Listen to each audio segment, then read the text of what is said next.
রাজা নাটকে প্রেমের আকুতিকে প্রকাশ করা হয়েছে রূপকে মাধ্যম করে। রূপ আর অরূপের দ্বন্দ্বে রানী সুদর্শনা ব্যাকুল।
আলোয় তুমি হাজার হাজার জিনিসের সঙ্গে মিশিয়ে আমাকে দেখতে চাও।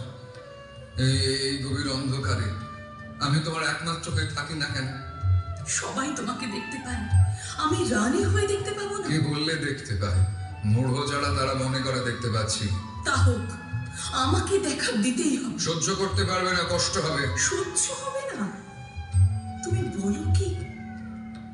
বাইরে যখন তোমার বীণা বাজে তখন আমার নিজেকে সেই বীণার গান বলে মনে হয়। আমার কোন রূপ কি তোমার মনে আসে না? একরকম করে আসে বই কি, নইলে বাঁচবো কি করে? কিরকম দেখেছো? বসন্তকালে এই যে সমস্ত বন রঙের রঙিন, এখন আমি তোমাকে দেখতে পাই কানে কুণ্ডল, হাতে অঙ্গদ, গায়ে বসন্তী রঙের উত্তরীয়, হাতে অশোকের মঞ্জুরি, তানে তানে তোমার বিনা সবকটি সোনার তার উতলা। এত এত বিচিত্র রূপ দেখেছো, তবে কেন সব বাদ দিয়ে কেবল একটি বিশেষ মূর্তি দেখতে চাচ্ছ? সেটা যদি তোমার মনের মতো না হয় তবে তো সমস্ত গেল।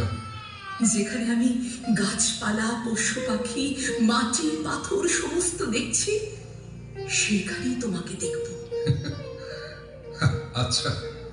আচ্ছা দেখো, কিন্তু তোমাকে নিজে চিনে নিতে হবে। কেউ তোমাকে বলে দেবে না।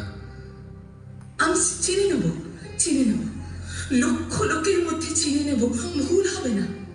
আজ বসন্ত পূর্ণিমার উৎসবে তুমি তোমার প্রাসাদের শিখরের উপর দাঁড়িয়ে দেখো, আমার বাগানের সহস্র লোকের মধ্যে আমাকে দেখবার চেষ্টা করো। তাদের মধ্যে দেখা দেবে তো? বারবার করে সকল দিক থেকে দেখা দেব।